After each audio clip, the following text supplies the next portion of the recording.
The decade of the 2010s was a disappointment in economic growth. Since the start of the economic recovery in 2009, the economy has developed at an average inflation pace of only 2.1%. This is significantly slower than previous recoveries. Several explanations have been presented to explain the lag. Indeed, the world is running out of new ideas. Perhaps the authority isn't doing enough to drive growth. Maybe enough regulation or too much debt is stifling the economy. But there is another crucial element that is sometimes overlooked. The working population is aging. And an aging population is terrible for growth. According to the Administration on Aging, the proportion of the population aged 60 and more will grow from 18.4% in 2010 to 22.2% in 2020. This transition, driven by longer lifespans and the demographic wave of the baby boom, marks the world's largest percentage point increase in the over 60 population.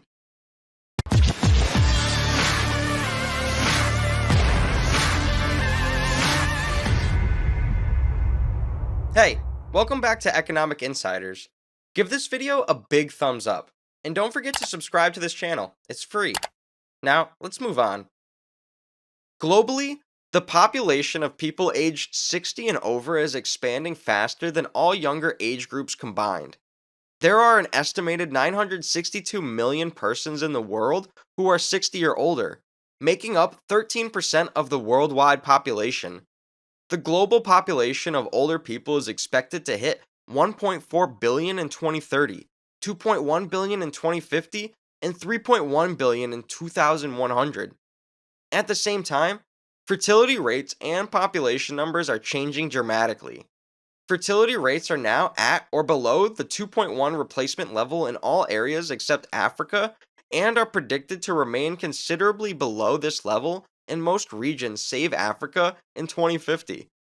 In 2018, 21 of the 27 nations with the lowest fertility rate, under 1.5, are in Europe or East Asia.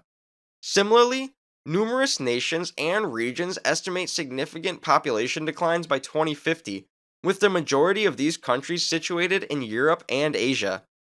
Some current fertility, mortality, migration, and population models indicate that the statistics may still be grossly underestimated. Since the population is rapidly aging, there are fewer individuals of working age in the economy. As a result, qualified workers are scarce, making it more difficult for enterprises to fill in demand positions. When an economy is unable to fill in demand positions, it suffers from lower productivity, increased labor costs, delayed company development, and lost global competitiveness. In some cases, a supply shortfall may drive up salaries, resulting in wage inflation and a vicious cycle of price and wage spiral. As a result, many countries rely on immigrants to maintain their workforce. While countries such as Australia, Canada, and the United Kingdom are luring more highly skilled immigrants, integrating them into the workforce can be difficult because domestic employers may not appreciate immigrant credentials or work experience, especially if assessed outside of North America, Western Europe, and Australia. Countries with major aging people rely on fewer pools of workers to collect taxes to pay for greater healthcare expenses, pension benefits, and other government funded services. This is becoming extremely prevalent in industrialized economies, as retirees have fixed incomes and lower tax levels than workers.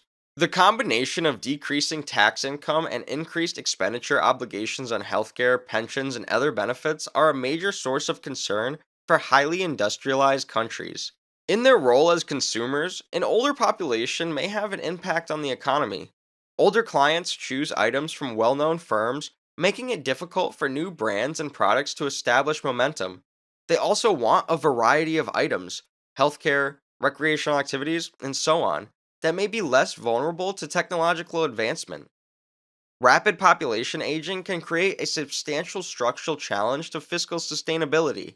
There are two main channels noted as a shrinking working population that pays taxes and increased government spending on age related programs, particularly healthcare.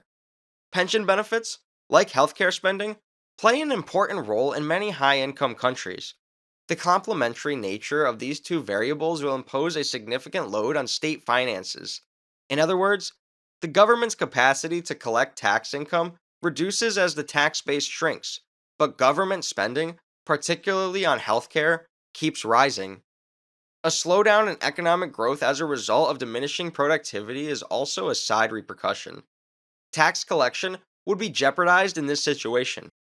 Low economic growth, as the foundation of economic and social development and the primary source of fiscal income, will result in a reduction in national revenues and savings, which will have a negative influence on economic sustainability. An economy with a high proportion of aged and retirees has diverse demand drivers than an economy with a lower birth rate and a larger working age population. Rapidly aging populations, for example, have more demand for healthcare services and retirement residences. Though it is not always a big deal, economies may confront difficulties in moving to marketplaces that are more driven by goods and services associated with older people. As advanced economies mature over the next 15 years, it remains to be seen whether immigration will cover the holes left by aging populations or whether the larger economy will need to adjust to changing demographics.